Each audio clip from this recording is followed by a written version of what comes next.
Herzlich willkommen in meiner Chaos Kitchen. Bei uns ist zwar noch keine Pflaumenzeit so unbedingt, aber wir haben ein super Angebot gekriegt und deswegen will ich euch heute einmal zeigen, wie wir diesen super leckeren Pflaumenzopf machen. Und was wir dafür brauchen, zeige ich euch einmal.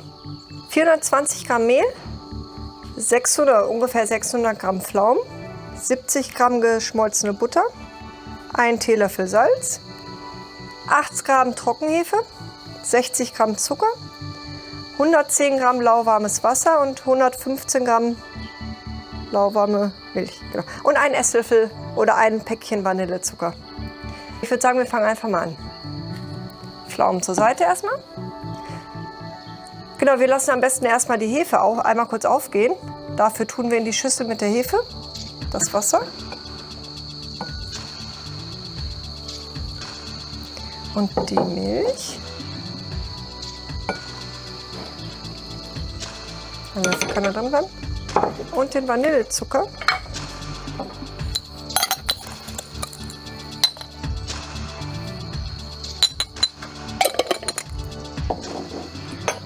Verrühren das einmal kurz.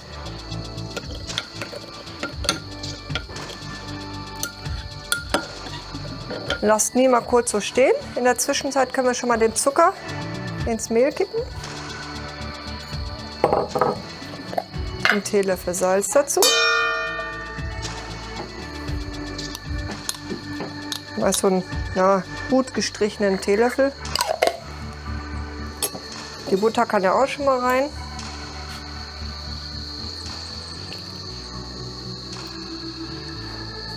Dann warten wir 1-2 Minuten noch, bis sie richtig aufgegangen ist oder sich aufgelöst hat. Hier die Sachen sind eigentlich nur für beim Teig gleich kneten oder machen.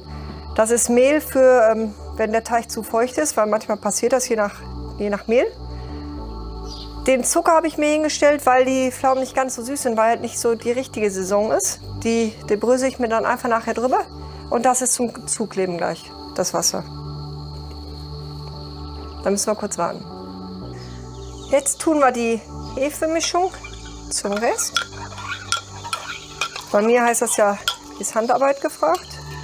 Wenn ihr eine Maschine habt, könnt ihr das natürlich damit rühren, kneten. Einfach bis ihr einen richtig schönen geschmeidigen Teig habt. Und jetzt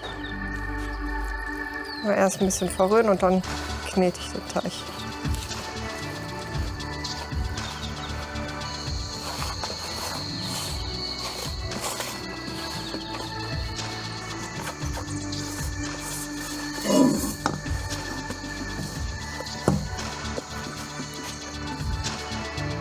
Mit rausnehmen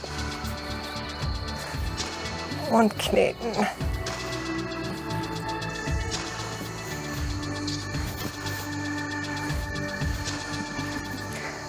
Man kann jetzt erstmal ein paar Minuten so gehen.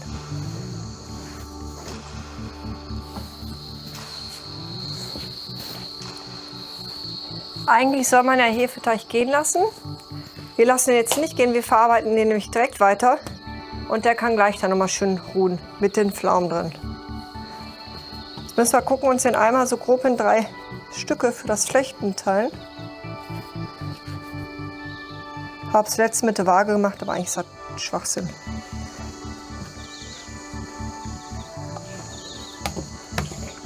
Ja, ungefähr gleich.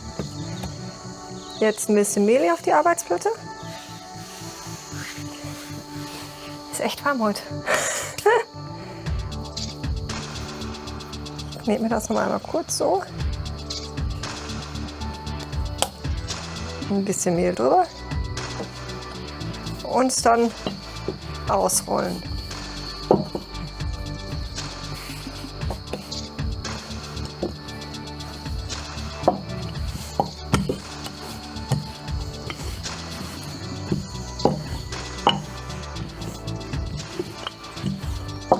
Ungefähr so ein bisschen oval.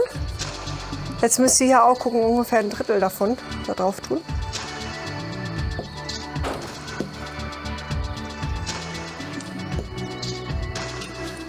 Ja, die schätzen mir nicht immer ganz schwer, ganz schlecht.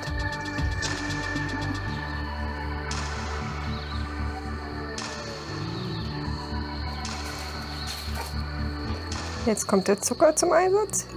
Müsst ihr halt selber entscheiden, ob ihr da was drauf macht, wie viel. Wenn jetzt Pflaumensaison ist, glaube ich, braucht ihr das definitiv nicht, weil die dann richtig schön süß sind. Aber wir nutzen das. So, und den Kleber, quasi das Wasser drauf. Könnt ihr aber auch Milch nehmen.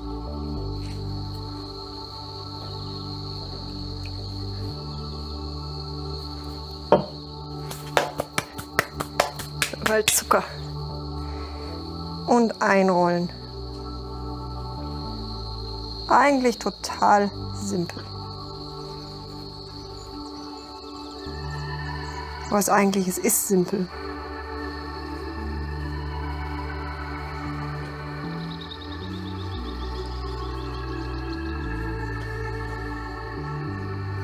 Ich drücke mir mal schön die Ränder so ein bisschen zusammen.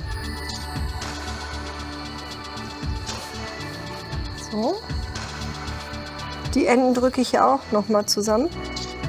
Da, wo der Teig quasi zusammenkommt. Einfach, dass das nicht aufgeht.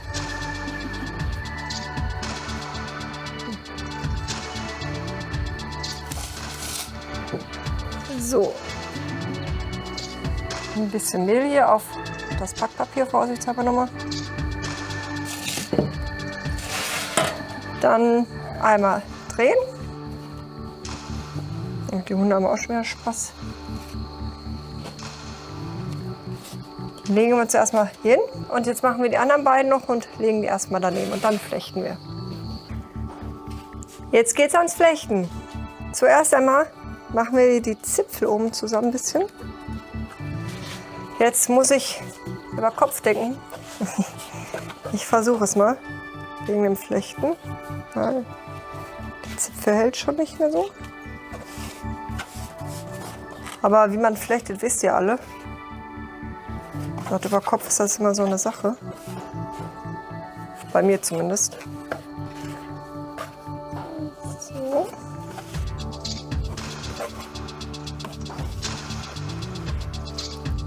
Und das auch zusammen machen. Fertig ist eigentlich schon der Zopf.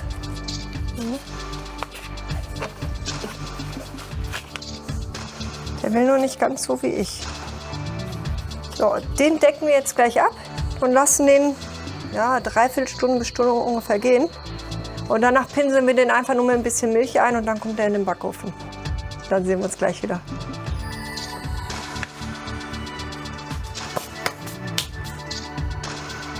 Der Teig ist jetzt 1 Stunde gegangen.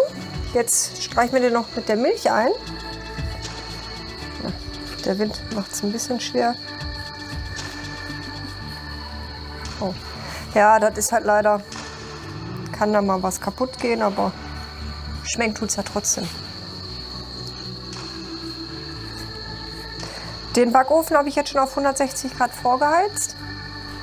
Wir machen den extra nicht so hoch, damit der Inhalt auch alles schön gar wird. Durch diese ganzen Lagen.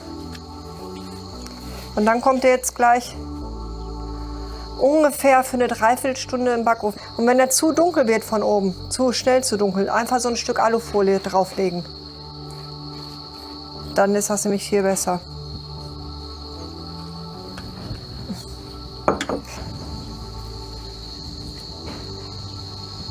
So reicht das schon. Und dann sehen wir uns gleich wieder mit dem fertigen Kuchen.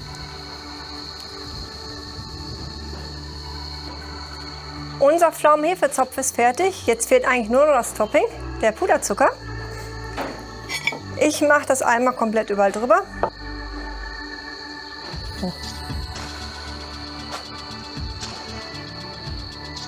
Der ist so schon mega lecker, aber der Puderzucker, der haut nochmal richtig was raus.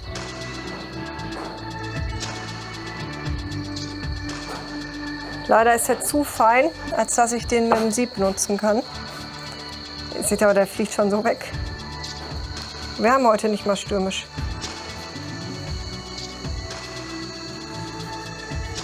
Ja, der macht dem Namen Staubzucker hier echt alle Ehre. So. Aber das muss reichen.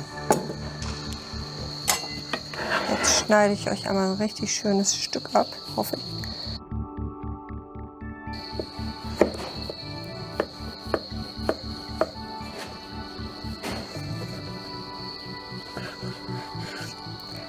Ich nehme eins aus der Mitte. Welchen Tipp ich euch geben kann, der ist ja jetzt gerade frisch aus dem Backofen. Wenn ihr die Zeit habt, macht den am Vortag, weil dann schmeckt der richtig, richtig lecker.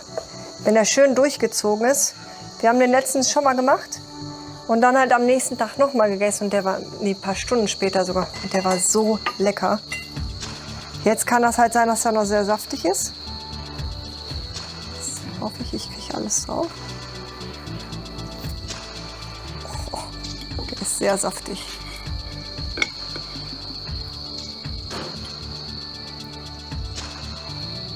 Guckt euch mal das an. Oho. Richtig geil. Ihr wisst jetzt, wie man den macht. Ich hoffe, es hat euch gefallen.